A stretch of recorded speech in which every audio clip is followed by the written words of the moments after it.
स्वयं भगवान शिव ने बताए थे कर्म के ये 7 सिद्धांत। इनके अनुसरण से नहीं आएगा जीवन में कोई भी दुख। तो आइए जानते हैं ऐसे कौन से 7 सिद्धांत हैं जो स्वयं भगवान शिव ने बताए हैं। भगवान शिव को सृष्टि के विनाशक के तौर पर दर्शाया गया है, लेकिन साथ ही यह भी बताया गया है कि स्वयं शिव ही एक नया आरंभ कर सकते हैं। महादेव द्वारा बताए गए कर्म के इन 7 सिद्धांतों को ध्यान में रखने से व्यक्ति के जीवन में आने वाली हर विपदा का सामना कर सकता है। नंबर 1, क्यों नहीं देना चाहिए झूठ का साथ। देखिए, इंसान पूरी जिंदगी ये सोचकर झूठ, कपट और धोखेबाजी का साथ देता है कि इससे कोई न कोई हानि नहीं होगी, लेकिन भगवान शिव ने खुद कहा है कि इस अंत में इन सभी कर्मों की भरपाई करनी पड़ेगी। झूठ और कपट के साथ केवल छोटी मोटी लड़ाई तो जीता जा सकता है, लेकिन जीवन के बड़े युद्ध जीतने के लिए सत्य ही काम आता है। इसीलिए हमेशा न्याय का साथ देना चाहिए, छल कपट नहीं करना चाहिए। कैसे करें ब्रह्म ज्ञान की खोज। इस विश्व में हर व्यक्ति को पूरा ज्ञान नहीं है, लेकिन सभी के पास किसी न किसी चीज का ज्ञान तो अवश्य है। भगवान शिव के अनुसार ब्रह्म ज्ञान की खोज के लिए हमें अपने भीतर की उसकी तलाश करनी होगी। ये हमें कहीं बाहर से प्राप्त नहीं होगा। क्या है ब्रह्म? भोलेनाथ ने अपने कर्म के सिद्धांत में इस बात का वर्णन किया है कि यदि किसी व्यक्ति की खुशियाँ किसी भौतिक पदार्थ से जुड़ी हैं, तो वह खुशी उस व्यक्ति के लिए एक भ्रम है, क्योंकि वह वास्तु नाश्वर है जिसका अंत होना निश्चित है।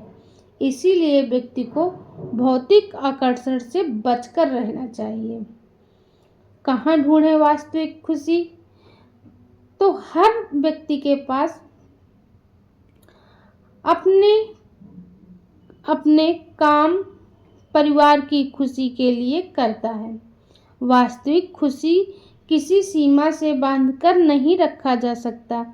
महादेव के अनुसार खुशी मस्तिष्क की वह स्थिति है जब व्यक्ति आंतरिक रूप से संतुष्ट और प्रसन्न होता है।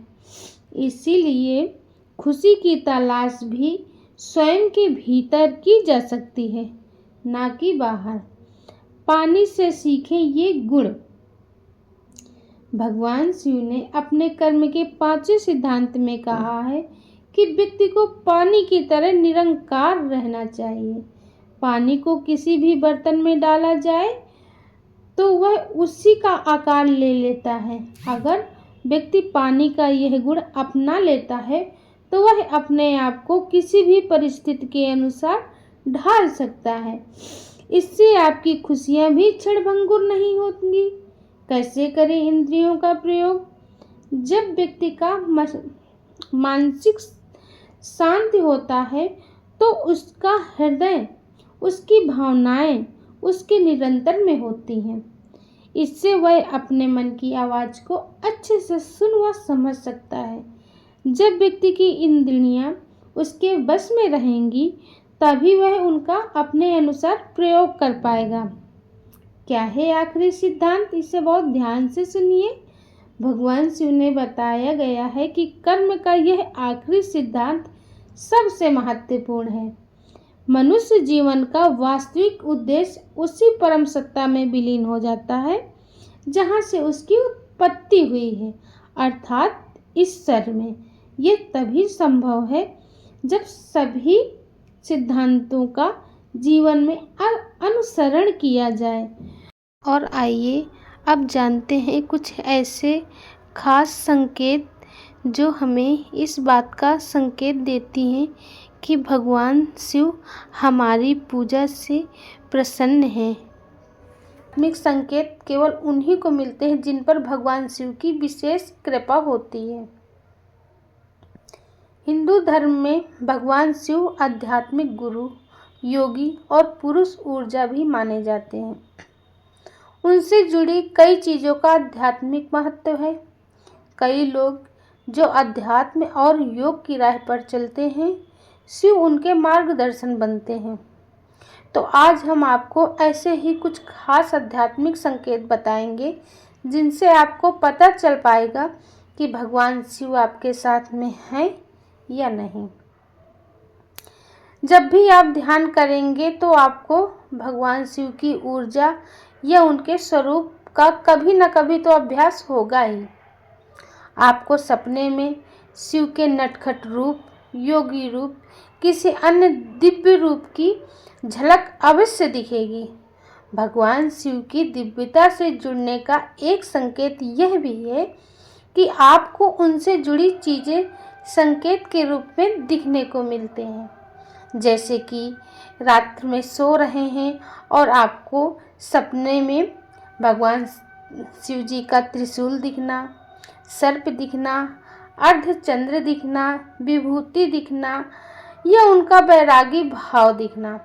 भगवान शिव के इन सभी संकेतों के आध्यात्मिक महत्व हैं। शिव के सानिध्य में आपके अंदर आध्यात्मिक बदलाव शुरू हो जाते हैं। आपके समीप शांति महसूस होने लगती है। आपकी आध्यात्मिक समझ और खुद के प्रति जागरूकता बढ़ने लगती है। आप पूर्णतः किसी और बढ़ने लगते हैं और उस ऊर्जा शक्ति से कनेक्ट करने के लिए खुद को जागृत करने लगते हैं। कुंडलिनी का जागृत होना भी भगवान शिव की ऊर्जा के करीब ही ले जाता है। भगवान शिव संहारकर्ता माने जाते हैं। जब आपके अंदर बुराइयों का, नकारात्मकता और डर का नाश होने लगता है और आप सही मार्ग पर चलने लगते हैं, तो समझ लें कि भगवान शिव का हाथ आपके ऊपर है। जब आपका आंतरिक ज्ञान और अनुभव बढ़ने लगे तो इसे भी एक संकेत समझें। जैसे जैसे आप भगवान शिव के बहुत करीब पहुँचेंगे, आप में संदेह का भाव खत्म हो जाता है और आपको अपने अंतर्मन की आवाज़ सुनाई देने लगती है। आपको अपनी आध्यात्मिक यात्रा को आगे बढ़ाने के लिए उनका मार्गदर्शन मिलता जाएगा। भगवान शिव की उपस्थिति आपको आत्मज्ञान देती है। आप अपने फोकस और स्पष्टता में गहरे बदलाव का अनुभव करते हैं। आपकी चेतना जाग जाती है, विकर्षण दूर हो जाते हैं और आप उच्च सत्य की खोज की ओर प्रेरित होते हैं। भगवान शिव की दिव्यता के साथ आप प्रकृति के और करीब हो जाते हैं। हर जीवों के प्रति आपकी करुणा और आत्मीयता बढ़ जाती है। आप ब्रह्मांड में मौजूद हर जीव, आत्म और ऊर्जा के प्रति सजग हो जाते हैं। आप संपूर्ण सृष्टि को अपना घर मानने लगते हैं। आध्यात्मिक यात्रा में शिव से जुड़े कई ऐसे अभ्यास हैं जिसे आध्यात्मिक लोग करते हैं, जैसे उनसे जुड़े मंत्रों का जाप करना। आपकी जागरूकता और रुचि भी शिव से जुड़ी पूजा और अभ्यासों में बढ़ जाता है। आशा है आपको यह जानकारी अच्छी लगी होगी। अगर अच्छी लगी हो तो आप वीडियो लाइक कर दीजिए और चैनल को सब्सक्राइब कर दीजिए। यह धार्मिक चैनल है। आपको अध्यात्म से जुड़ी हुई चीज़ें इस चैनल पे मिलती रहेंगी। इसलिए अगर आपने अभी तक इस चैनल को सब्सक्राइब नहीं किया तो सब्सक्राइब कर लें। फिर मिलते हैं, कल कुछ खास लेकर आएंगे आपके साथ। तब तक के लिए राधे राधे, हर हर महादेव।